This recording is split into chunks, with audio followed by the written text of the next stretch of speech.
Les vraies voix Sud Radio, 17h-20h, Philippe David, Cécile de Ménibus.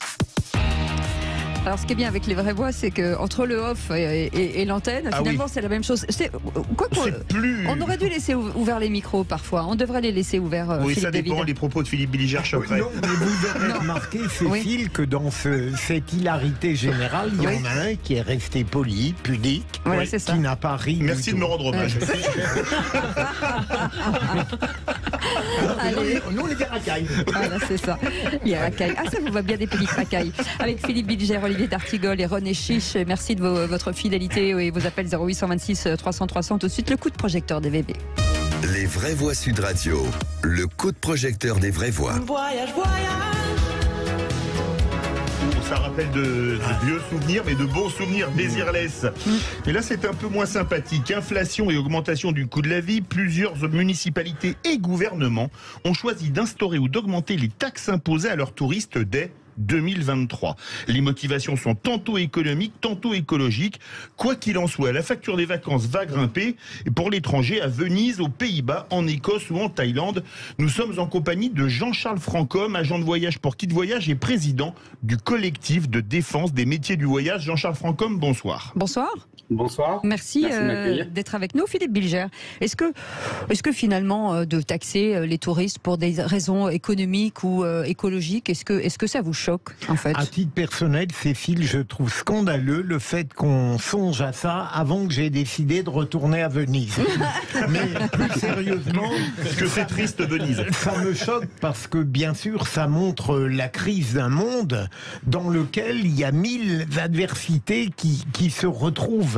Et je ne vois pas comment on pourrait faire, d'ailleurs, et j'attends avec impatience le propos de notre invité, pour savoir comment on pourrait répondre à ces défis qui vont nous, d'une certaine manière, rétrécir notre curiosité et, au fond, notre appréhension du monde qu'on désire découvrir.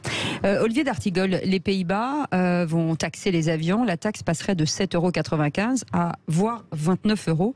Est-ce que là, on a dépassé un plafond? C'est ce que j'allais vous dire, les taxes existent déjà. Oui. Mais là, c'est les taxes sur les bien taxes. Sûr, les taxes sur les taxes. Je crois que nous sommes entrés dans une période. Aujourd'hui, on parle de ça. On avait parlé la semaine dernière des collectivités territoriales qui recherchaient des financements nouveaux. Que nous sommes entrés dans une nouvelle séquence où beaucoup d'acteurs de la vie économique vont chercher des ressources financières nouvelles. Mais je crois que sur certains sujets et secteurs, ça va trop se tendre jusqu'à peut-être des ruptures, qui fait que tout cela va devenir insoutenable pour certaines personnes, certaines catégories. René Chiche. C'est-à-dire qu'aujourd'hui, tout se paye, tout se marchande, et je trouve, moi, ces taxes insupportables, quoi. Je veux dire, maintenant, on taxe même les gens pour voyager, donc je sais pas où va ce monde. Alors c'est vrai qu'on a un monde d'inflation, de crise. En fait, le monde est en crise et ça touche tout, quoi, maintenant. Même pour voyager, on va être taxé. Je pense que les gens en ont un peu ras-le-bol, quand même. Alors, on va en parler justement à Jean-Charles Francom, je le rappelle, agent de voyage pour Kit Voyage et président du collectif de défense des métiers du voyage. Vous me passerez l'expression, Jean-Charles Francom, mais ça tombe de tous les côtés. Venise va passer de 3 à 10 € la taxe de séjour, on va appeler ça comme ça, et ça fait quand même pas mal, parce que c'est par personne, la taxe de séjour. Les Pays-Bas, Cécile l'a dit, 29 € par billet d'avion. La Thaïlande va mettre carrément une taxe perçue à l'arrivée dans le pays. Ça va être un bon coup de boost pour les vacances en France ? Bonsoir et merci de m'accueillir. Je ne sais pas si vous m'entendez bien. Oui, on j'entends très bien. Avec un décalage horaire aussi un peu important. Effectivement, comme vous l'avez dit en introduction, c'est un phénomène qui est pas nouveau. On a déjà ce phénomène avec le phénomène de visa ou l'ESTA pour les États-Unis.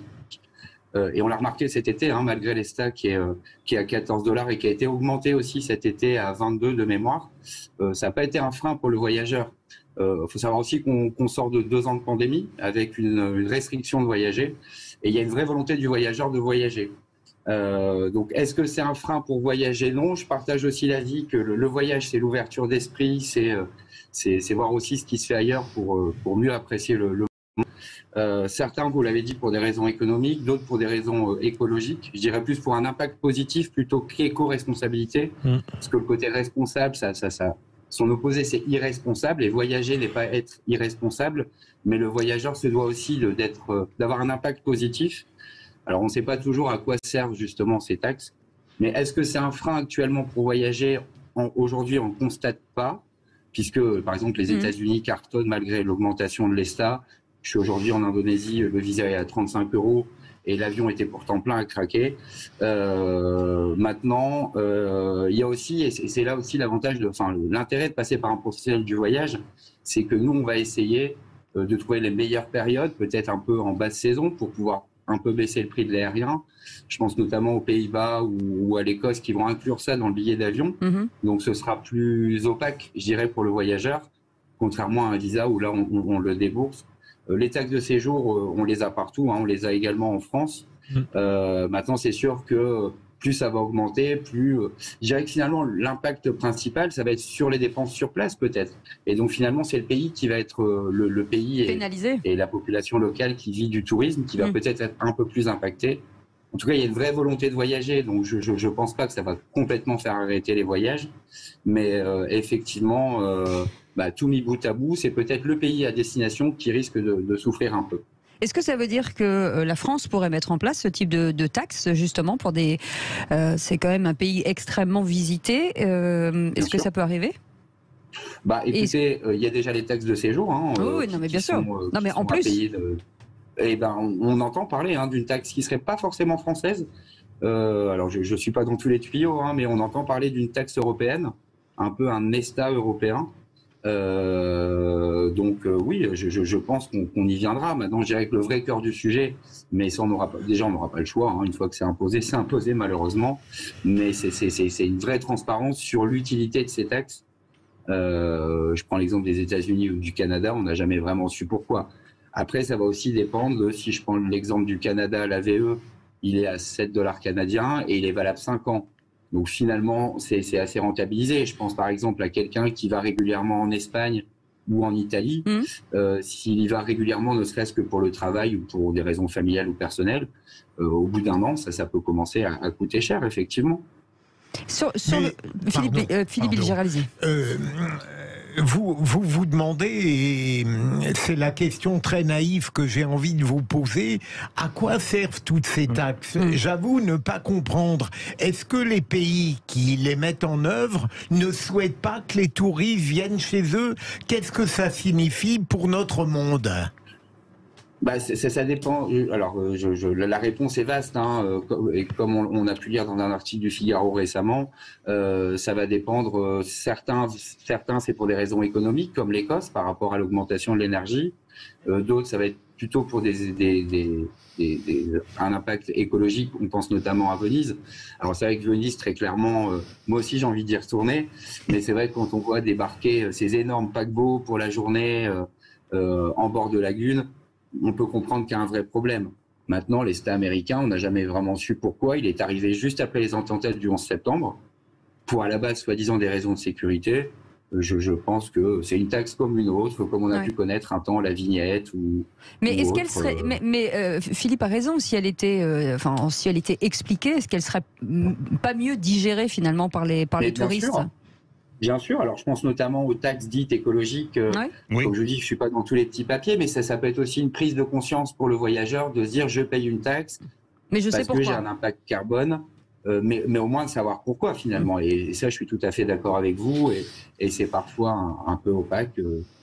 Olivier, maintenant, je ne peux pas parler au niveau de toutes les nations. Olivier d'Artigol. Après, c'est vrai que vos métiers sont confrontés à des questions qui vont devenir vertigineuses, parce qu'on a eu à la fois l'expérience ô combien traumatisante du Covid, de la crise sanitaire, puis aujourd'hui un monde économique via l'inflation, mais pas uniquement très chamboulé.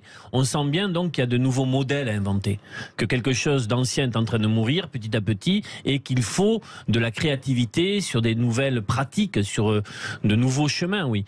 Donc peut-être qu'il y a du tâtonnement aujourd'hui, mais j'espère que vos métiers, parce qu'il y a besoin d'évasion et besoin en effet de voyager. Mais beaucoup de personnes aujourd'hui font leur compte, et elles risquent en effet, on le sait sur le niveau national, les gens partent moins moins longtemps. Or, il va falloir garder cette possibilité de partir pour de l'imaginaire, pour souffler, respirer, découvrir. Donc, il y a beaucoup de choses à réinventer, peut-être. Oui, Jean-Charles Francom et ensuite René Chiche. Non, est-ce qu'il aurait fallu faire une différence entre le voyage touristique et le voyage d'affaires, en fait? Oui, vraie question. Oui. Est-ce qu'il aurait pas fallu taxer plus Effectivement. Bien sûr. Alors après, c'est sûr que... Alors, je pense aussi qu'au niveau de toutes ces taxes, il y a un problème de timing. Alors, c'est sûr que là, on cumule un petit peu, pandémie, guerre, inflation. Il y a un problème de timing parce que là, je le vois bien en étant en Indonésie. C'est par exemple un pays qui a énormément souffert et qui a besoin de revivre du tourisme. Bien sûr. Donc il y a un vrai besoin. Donc le timing n'est pas forcément bon. Maintenant, si vous pouviez juste me redonner la question. Non, je disais, est-ce qu'il n'aurait pas fallu plus taxer le tourisme d'affaires, en disant voilà les taxes d'arrivée sur le sol plutôt que le tourisme classique. C'est ça que je voulais dire. Exactement. Finalement, est pris en charge par les entreprises. Le tourisme d'affaires n'a pas encore totalement redémarré. Oui. Enfin, il a redémarré, mais il n'est pas ses scores. Le voyage touristique a quand même plus progressé que le tourisme d'affaires. Maintenant, je me dis aussi que par rapport à toutes ces taxes qu'on entend sur l'Écosse, sur l'Italie, est-ce qu'on ne pourrait pas aussi favoriser aussi un tourisme européen et de proximité, ce qui dépense moins de carbone aussi, et peut-être épargner les Européens en Europe de ces taxes, pourquoi pas. Oui. Moi, Après, voilà, je voudrais aussi rassurer les auditeurs, c'est que nous, c'est vraiment notre cœur de métier, donc on subit aussi de toute façon ça. Bien sûr. Mais on est là pour trouver les meilleures solutions et les meilleures alternatives. Et sinon, on ira en char à voile. Vous savez quoi? Absolument. Merci beaucoup, Jean-Charles Francom, d'avoir été avec nous. Ça me prend longtemps pour aller en Indonésie en char à voile. Mais quand on aime, on ne compte pas, Philippe. Agent de voyage pour Kit Voyage et président du collectif de défense des métiers du voyage. Merci d'avoir été avec nous.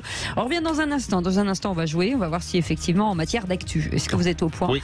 Voilà. Il y a déjà des questions parce que on sait que Philippe Bilger, je le dis très bas, est un peu mauvais joueur. Et il y a 2-3 questions. Je pense que ça va être pour lui. Il faut le laisser gagner. Cécile l'annonce. C'est pour vous porter l'âge commun. C'est comme Louis de Funès, faut qu'il gagne. Allez, à tout de suite.